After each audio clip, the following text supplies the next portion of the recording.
हमें चाहिए कि हम बचपन ही से अपने बच्चों को सच बोलने का आदी बनाएं,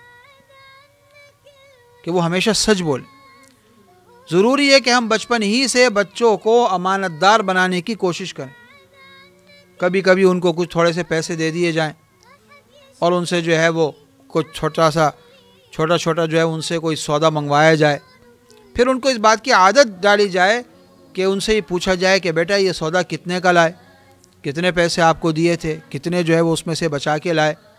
अमूमन बच्चों की आदत होती है कि जनाब जो है वो सौदा कोई ख़रीदा 8-10 रुपए का और 2-4 रुपये बचे तो उसकी चीज़ खा ली।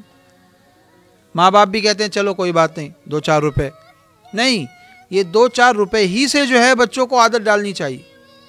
अगर 2 रुपये भी आपके निकल रहे हैं तो आप बच्चों से लें।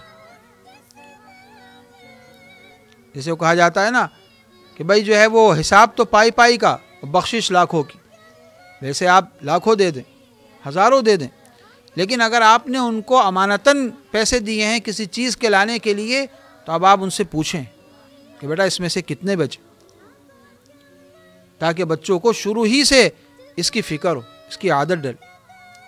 और अगर जो है वो बच्चा कहीं गलत बयानी से काम ले, कहीं झूठ से काम ले, तो हम बच्चों की बाकायदा तरबियत करें, उनकी परवरिश इस तौर पर करें।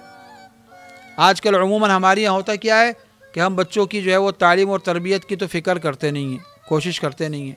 बच्चा जब गलती करता है तो उसको डांट ज़रूर देते हैं।